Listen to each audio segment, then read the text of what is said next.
As Yeshua came out of the temple, one of his Talmudim said to him, "Look, Rabbi, what huge stones! What magnificent buildings!" "See all these great buildings?" Yeshua said to him.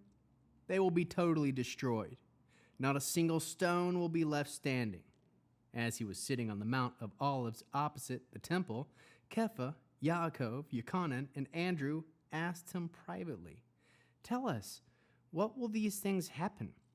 When will these things happen, and what sign will show when all these things are about to be accomplished?" Yeshua began speaking to them. "Watch out. Don't let anyone fool you. Many will come in my name, saying, 'I am he,' and they will fool many people. When you hear the noise of wars nearby and the news of wars far off, don't become frightened. Such things must happen.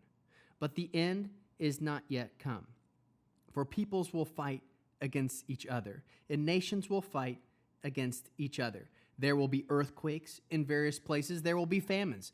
This is but the beginning of the birth pains. But you, watch yourself. They will hand you over to the local Sanhedrins. You will be beaten up in synagogues, and on my account, you will stand before governors and kings as witnesses to them. Indeed, the good news has to be proclaimed first to all the nations. Now, when they arrest you and bring you to trial, don't worry beforehand about what you will say, but the Ruach HaKodesh. Brothers, you will betray brother to death, and father his child. Children will turn against their parents and have them put to death, and everyone will hate you because of me, but whoever holds out to the end will be delivered. Now, when you see the abomination that causes devastation standing where it ought not to be, let the reader understand the allusion. That will be the time for those in Yehuda to escape to the hills. If someone is on the roof, he must not go down to enter his house to take any of his belongings. And if someone is in the field, he must not turn back to get his coat. What a terrible time it will be for pregnant women and nursing mothers. Pray that it may not happen in winter. For there will be worse trouble at that time than there has ever been from the very beginning when God created the universe until now. And there will be nothing like it again. Indeed, if God had not limited the duration of the trouble, no one would survive. But for the sake of the elect, those whom he has chosen, he has limited it. At that time, if anyone says to you, "Look, here's the Messiah," or "See, there he is," don't believe him.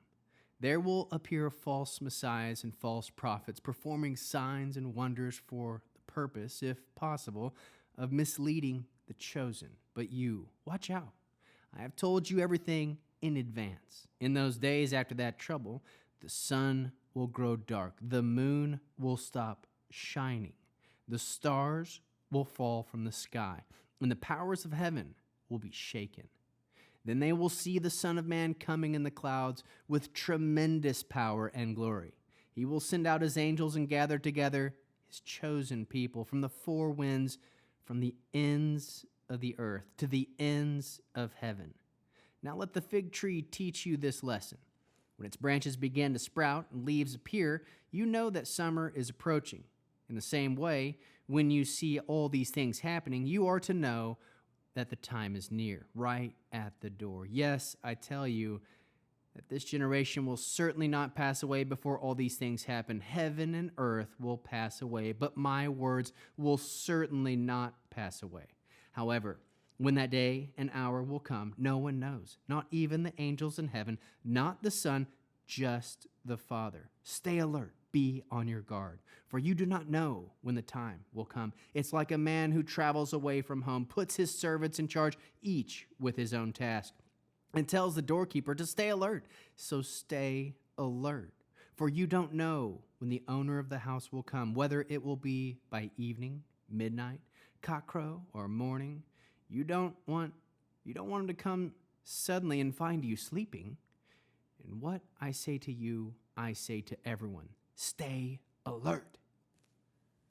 It was now 2 days before Pesach, that is, the festival of Matzah. The head Kohanim, the Torah teachers, were trying to find some way to arrest Yeshua superstitiously and have him put to death. For they said, "Not during the festival, or the people will riot." While he was in Beit Anayah, in the home of Shimon, a man who had Sarat, and he was eating. A woman came with an alabaster jar of perfume, pure oil of nard, very costly. She broke the jar and poured the perfume over Yeshua's head. But some there angrily said to themselves, "Why this waste of perfume? It could have been sold for a year's wages and given to the poor." And they scolded her. But he said, "Let her be. Why are you bothering her? She has done a beautiful thing for me. For you will always have the poor with you, and whatever you want, you can help them. But you will not always have me." What she could do, she did do. In advance, she poured perfume on my body to prepare it for burial. Yes, I tell you that wherever the whole world this gospel is proclaimed, what she has done will be told in her memory. Then Yehuda from Kriot, who was one of the 12, went to the head Kohanim in order to betray Yeshua to them. They were pleased to hear this and promised to give him money, and he began looking for a good opportunity to betray Yeshua. On the first day of Matzah, when they slaughtered the lamb for Pesach, Yeshua's Talmudim asked him, "Where do you want us to go and prepare for Seder?" He sent 2 of his Talmudim with these instructions: "Go into the city, and a man carrying a jar of water will meet you. Follow him. Whichever house he enters, tell the owner that the rabbi says, 'Where is the guest room for me? Where am I to eat the Pesach meal with my Talmudim?' He will show you a large room upstairs, furnished and ready. Make the preparations there." The Talmudim went off, came to the city, and found things just as he had told them they would be, and they prepared the Seder. When evening came, Yeshua arrived with the 12. As they were reclining and eating, Yeshua said, "Yes, I tell you that one of you is going to betray me." They became upset and began asking one after another, "You don't mean me, do you?" "It's one of the 12, he said to them, "someone dipping matzah in the dish with me. For the Son of Man will die, just as the Tanakh says he will. But woe to the man by whom the Son of Man is betrayed. It would have been better for him had he never been born." While they were eating, Yeshua took a piece of matzah, made the beracha, broke it, and gave it to them and said, "Take it, this is my body." Also, he took a cup of wine, made the beracha, and gave it to them, and they all drank. He said to them, "This is my blood, which ratifies the new covenant, my blood shed on behalf of many people. Yes, I tell you, I will not drink this fruit of the vine until the day I drink the new wine in the kingdom of God." After singing the Hallel, they went out to the Mount of Olives. Yeshua said to them, "You will lose faith in me, for the Tanakh says, 'I will strike the shepherd dead, and the sheep will be scattered.' But after I have been raised, I will go ahead of you in the Gilgal." Kepha said to him, "Even if everyone else loses faith in you, I won't." Yeshua replied, "Yes, I tell you that this very night before the rooster crows twice, you will disown me 3 times. But Kepha kept insisting, "Even if I must die with you, I will never disown you." They all said the same thing. They went to the place called Gat Shemamim, and Yeshua said to his Talmudim, "Sit here while I pray." He took with him Kepha, Yaakov, and Yochanan.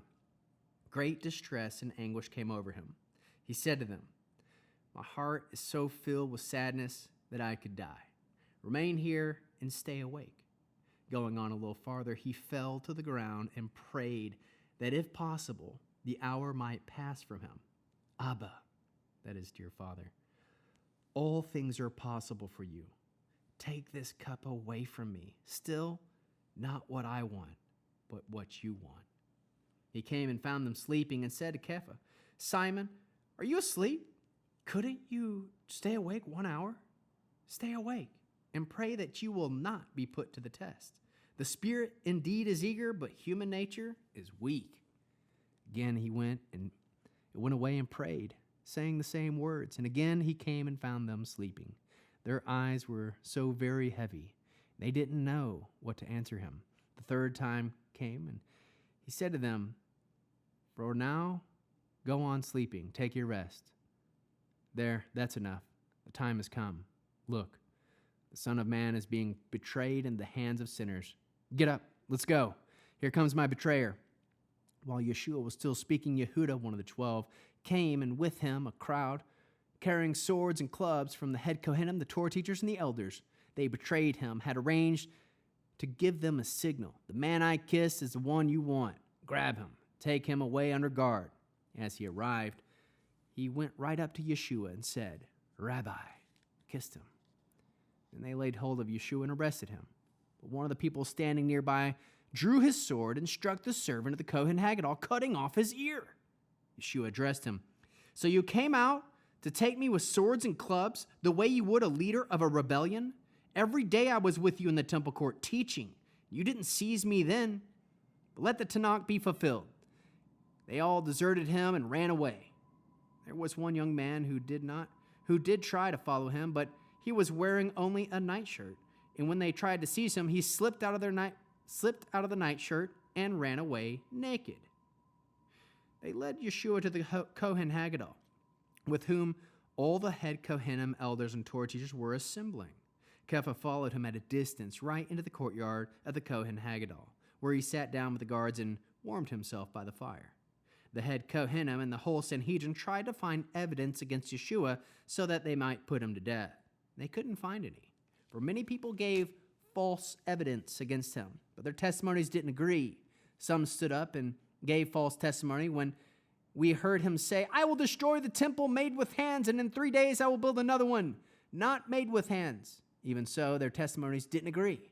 The Kohen Haggadah stood up in front of him and asked Yeshua, "Have you nothing to say to these accusations these people are making?" But he remained silent and made no reply. Again, the Kohen Haggadah questioned him, "Are you the Mashiach, ben Hamavrach?"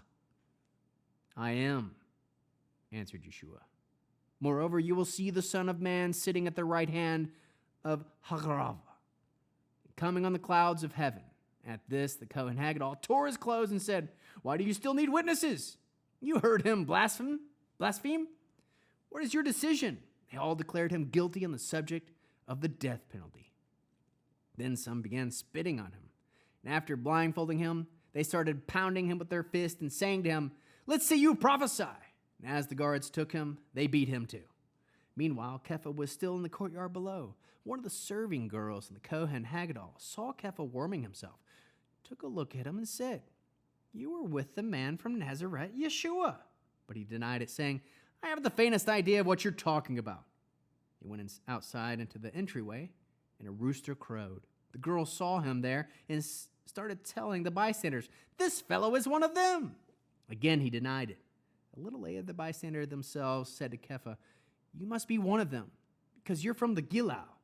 At this, he began to invoke a curse on himself as he swore, "I do not know this man you are telling me about." And immediately the rooster crowed a second time. Then Kepha remembered what Yeshua had said to him. "Before the rooster crows twice, you will disown me 3 times. Throwing himself down, he burst into tears. As soon as it was morning, the head Kohanim held a council meeting with the elders, the Torah teachers, and the whole Sanhedrin. Then they put Yeshua in chains, led him away, and handed him over to Pilate. Pilate put this question to him, "Are you the king of the Jews?" He answered him, "The words are yours." The head Kohanim too made accusations against him, and Pilate again inquired of him, "Aren't you going to answer? Look how many charges they are making against you." Yeshua made no further response to Pilate's amazement. Now, during the festival, Pilate used to set free one prisoner, whomever the crowd requested. There was a prison among the rebels who had committed murder during the insurrection, a man called Barabbas. When the crowd came up and began asking Pilate to do for them what he usually did, he asked them, "Do you want me to set free for you the king of the Jews?" For it was evidence to him that it was out of jealousy that the head Kohanim had handed him over. But the head Kohanim stirred up the crowd to give him a release to Barabbas for them instead. Pilate again said to them, "Then what should I do with the man you are calling the king of the Jews?" They shouted back, "Put him to death on the stake." He asked, "Why? What crime has he committed?" But they only shouted louder, "Put him to death on the stake!" So Pilate, wishing to satisfy the mob, set Barabbas free for them. But he had Yeshua whipped and then hand him over to be executed on the stake. The soldiers led him away inside the palace, that is, the headquarters of the buildings, and called together the whole battalion. They dressed him in purple and wove thorn branches into a crown, which they put on him. Then they began to salute him. "Hail the King of the Jews!" They hit him on the head with a stick, spat on him, kneeled in mocked worship of him. When they had finished ridiculing him, they took off the purple robe, put his own clothes back on him, and led him away to be nailed to the execution stake. A certain man from Cyrene Shimon, the father of Alexander Rufus, was passing by on his way from the country, and they forced him to carry the stake. They brought Yeshua to a place called Gilgulta, which means place of a skull, and they gave him wine spiced with myrrh, but he didn't take it. Then they nailed him to the execution stake, and they divided his clothes among themselves, throwing dice to determine which each man should get. In the 9 a.m, they nailed him to the stake. Over his head was written a notice of charge against him read, "The King of the Jews." On execution stakes with him they took place 2 robbers, one on his right and one on his left. People passing by hurled insults at him, shaking their heads and saying, "Aha! So you can destroy the temple, can you, and rebuild it in 3 days? Save yourself and come down from the stake." Likewise, the head Kohanim and the Torah teachers made fun of him, saying to each other, "He saved others, but he can't save himself. And so he is the Messiah, is he, the King of Israel? Let him come down now from the stake. If we see that, then we'll believe him." Even the men nailed up with him insulted him.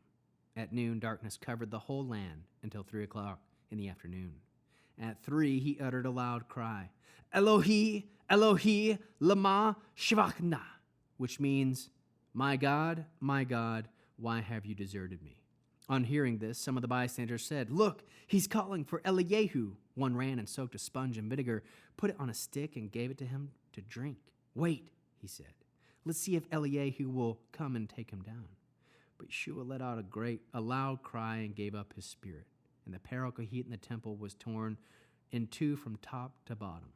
When the Roman officer who stood facing him saw the way he gave up his spirit, he said, "This man really was the Son of God." There were women looking from a distance. Among them were Miriam from Magdala, Miriam the mother of the younger Yaakov, and Yosi and Shilmot. These women had followed him and helped him when he was in the Gilgal. And many other women were there who came up with him in Jerusalem. Since it was preparation day, that is, the day before Shabbat, as evening was approaching, Yosef and Ramatayim, a prominent member of the Sanhedrin, who himself was also looking forward to the kingdom of God, went boldly to Pilate and asked for Yeshua's body. Pilate was surprised to hear that he had already died. So he summoned the officer and asked him if he had been dead a while. After he had gotten confirmation from the officer that Yeshua was dead, he granted Yosef the corpse. Yosef purchased a linen sheet, and after taking Yeshua down, he wrapped him in a linen sheet, laid him in a tomb which he had been cut out of the rock, and rolled a stone against the entrance of the tomb. Miriam of Magdala and Miriam, the mother of Yosi, saw where he had been laid. When Shabbat was over, Miriam of Magdala, Miriam the mother of Yaakov, and Shilmot brought spices in order to go in to anoint Yeshua. Very early the next day, just after sunrise, they went to the tomb. They were asking each other, "Who will roll away the stone from the entrance of the tomb for us?" Then they looked up and saw that the stone, even though it was huge, had been rolled back already. On entering the tomb, they saw a young man dressed in a white robe sitting on the right, and they were dumbfounded. But he said, "Don't be surprised. You're looking for Yeshua from Nazareth, who was executed on the stake. He has risen. He's not here. Look at the place where they laid him. But go and tell his Talmidim, especially Kepha, that he is going to the Gilgal ahead of you. You will see him there just as he told you." Trembling but ecstatic, they went out and fled from the tomb. And they said nothing to anyone because they were afraid.